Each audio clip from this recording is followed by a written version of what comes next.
I think that the whole thing about the film was made for me personally to just notate the stuff so that I could remember it without having to write out a score or make notes or write a script or anything. I just took a film of it.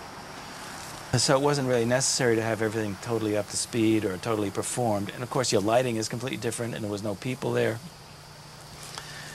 It's just enough to remember. Flower has a very feminine element. And even going in there, you were going into this dark space, kind of womb-like. I don't remember whether the audience is led to their seats or if there's just enough light to see by, but it's dark and your eyes get used to the dark, so then those flashes from the flash camera are very shocking, and you get to just see somebody passing and just see there's going to be something. You don't know what. And I just now thought of it's an interesting kind of thinking ahead to now in the next century when we get images so fast that you can't, we learn to read an image very, very fast. And even so, I mean, I always wish it would stay longer. So that flash was like that. You get a flash of an image, and either you got a chance to read it or you didn't. And then later in the piece, there'd be this very slower than real time. There wasn't a new thing to look at it every moment. There were moments that got very clustered, but very often a process was very slow so that you would find yourself looking at the details, like the detail of the cloth getting stuck for a moment and then getting loose and being able to continue, which somehow became very, the physicality of the materials that were handled in such a, in a way, simple and practical way, to just have a filament line pulling up a piece of cloth. But the physicality of what happened, you were able in the audience to really focus.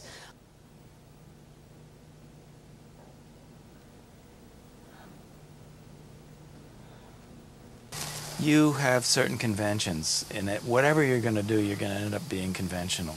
I mean, there's just no getting around it. So in this case, the convention here is everybody is going to be in the same place at the same time.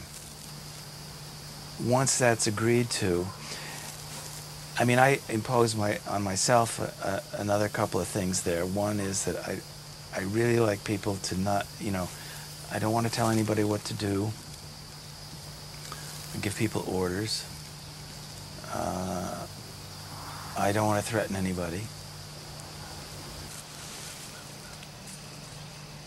The part that is, to me, is very scary is the part where you and Joe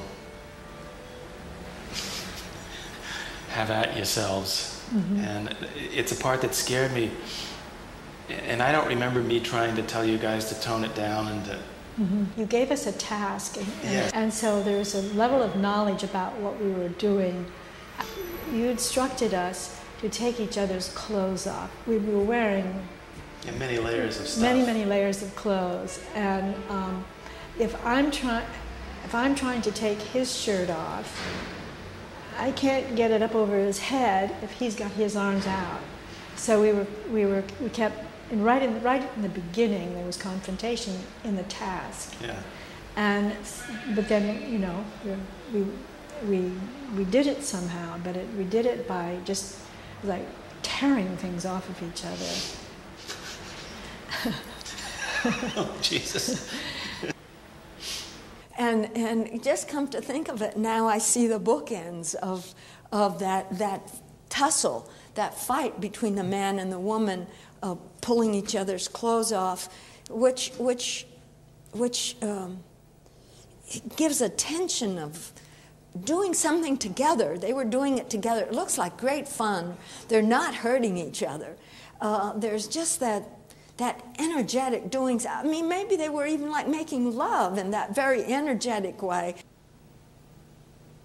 I like to think that nobody in the audience was terribly threatened by this. I think they might have been amazed, but I don't think anybody felt personally challenged or threatened. So that might have been another part of the secret, was to sort of have the performance itself be, even though it surrounded the audience, you still might think of it as an object of consideration for the mind.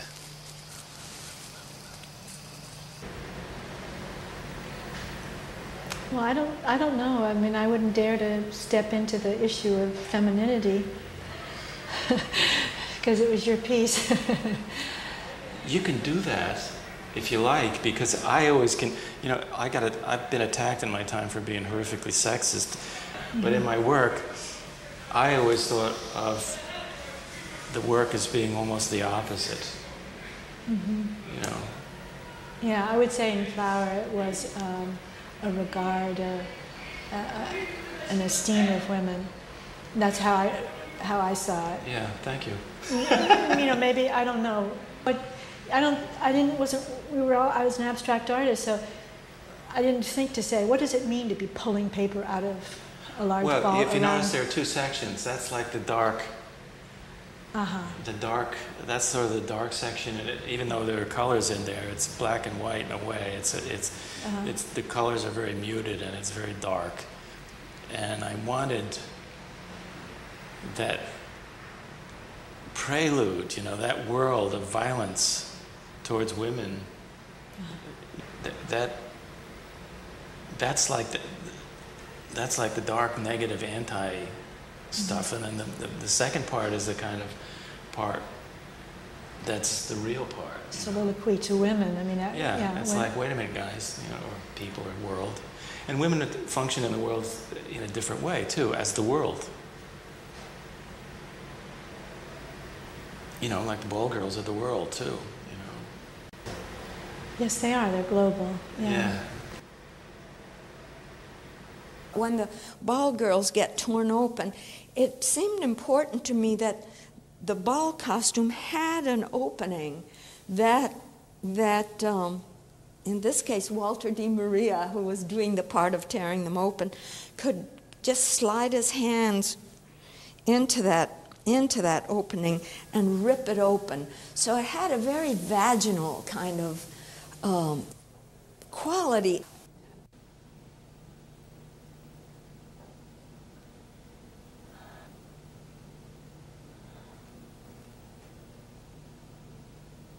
One thing I noticed in the film, which was very true to the work, there was a shot of like a sleeve covers a panel, and the sleeve comes up on pulleys, and how that sleeve kind of draped and where the filament line caught, and just that edge of the panel with the sleeve like being pulled up, and that detail, which also becomes so erotic.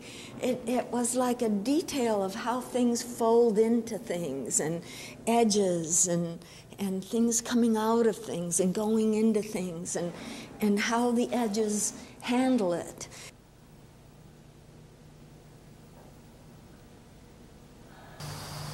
At the end of the first part, there's a big, I would call it a mess,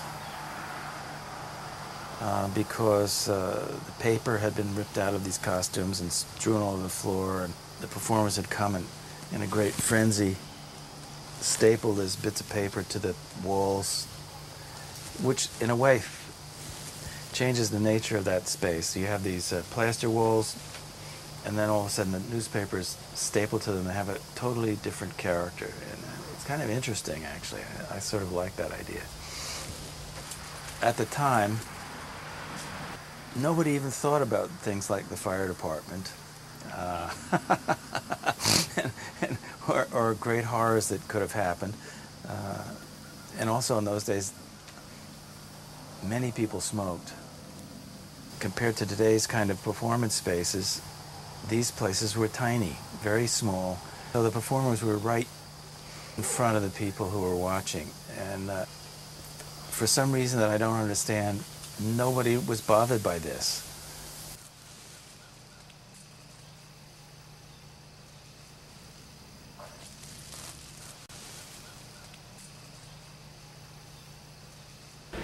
And the other section that you were in that thing was the flower girls. I was a flower girl. That's a very, very sensuous memory that comes back to me again and again and again. And looking at it, the timing of it, the pacing of it, how we were so luxurious, and the time was so luxurious that we were just strolling around. Were we flowers in a garden? They had snaps. Around the hem was a snap, which will join with a receiving snap. So you had those really where the snaps were the options, and so we pulled them up and snapped them together and put our arms through. What amazed me is how inventive you all got with changing those things around. Oh, beautiful. It looked like the girls were draping themselves. Yes, the flowers. The flowers. We were very clearly into it as I in viewing it. Yeah, you were almost hypnotic. Yeah. And Bob used to talk a lot about presence, about women and presence. Like I remember back in the 50s, the movie stars had their faces kind of like a ripe fruit without any wrinkles or just right there ready to meet their destiny. And we had this kind of presence. We were really dressed up, and I mean, we were a little funky and we weren't really glamorous, but there was a longing or a reference to glamour. You don't get the sound in the film, but in those days everybody wore heels, or I made sure they did because I really liked that sound. Mm-hmm. So they're all walking around, and it's not, you know, they're in another world. So you have the kind of percussive sound of the heels that the performers were wearing as they walked around the space and the floor. So you had that sound, and then they painted stripes on the walls. And in those dopey aerosol spray cans, there's a little ball, I guess, that's supposed to mix up the paint or something. And so they had to keep shaking these up. And that also is another sound that has a nature. I like, I mean, you know, it makes it kind of a, you know, I don't know what you would call that, a whole bunch of natural music is what it makes. All of those together. Yeah, when you became flower girls and you were walking, after you walked around, you picked up the paint cans, and you know, shaking that. That's another kind of sound thing. Mm-hmm. And then spraying the walls behind the audience. Mm-hmm. Picking up those canisters of paint, I forget what they were called, and shaking them, and then painting the walls. And I noted that the camera went on to one of the red paintings, streakings of paint where the red paint kind of spread out very blood-like.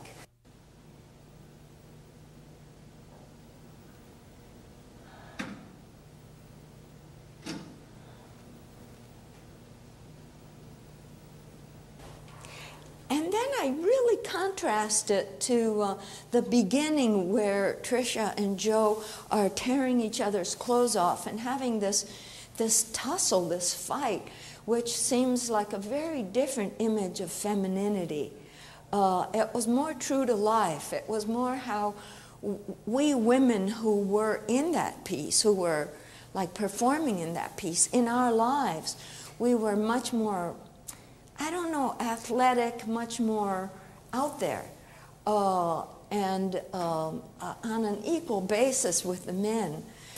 And that then, as the piece progresses, it goes into these very almost erotic and glamorous and uterine and flower, and ending with a white lily, which is like the purity that then gets covered by this black sheet, that then gets covered by this flowered curtain. So it's the white lily behind all these curtains.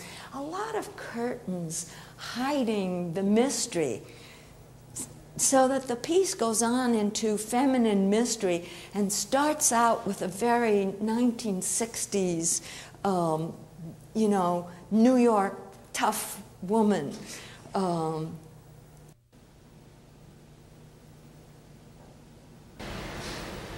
You know, some comment should be made about this kind of performance from the perspective of the performer, which is, we are in an intimate setting, like we are at the kneecaps when we walk down two chairs and the people, the audience facing each other. I mean, for one thing, it's fellow artists, but also it's great artists. And yeah, I never you know, thought, and you're walking by their kneecaps, but there's no competition with the performers. It's not like who can jump the highest or who can do the most fouettes. It's about realizing an image, and it's nonverbal. There was a certain kind of interesting lack of self-consciousness on the part of the performers, and in a billion years, you can't figure out how that happened. Well, at Judson, we were working on pedestrian behavior.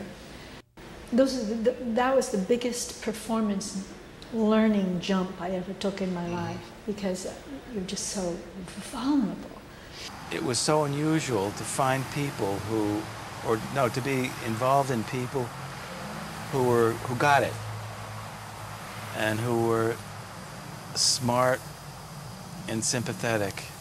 As I think I mentioned, smarter than being surrounded by people who were smarter than you were about what you were doing. And then there was the grand finale.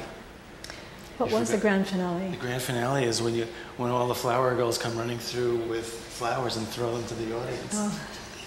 And then at the end, these kind of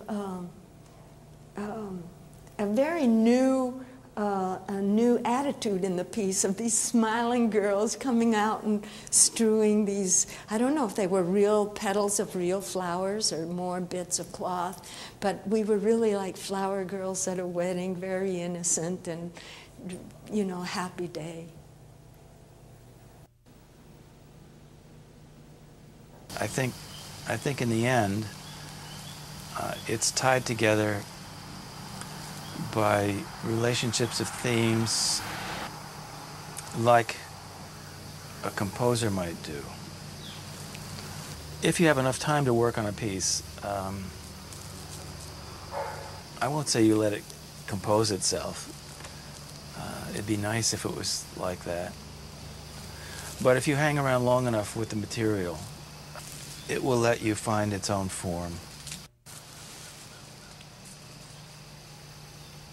Well, you know, everything gets to be a metaphor for the way you look at the world and the psyche and everything else, whatever you want to think about.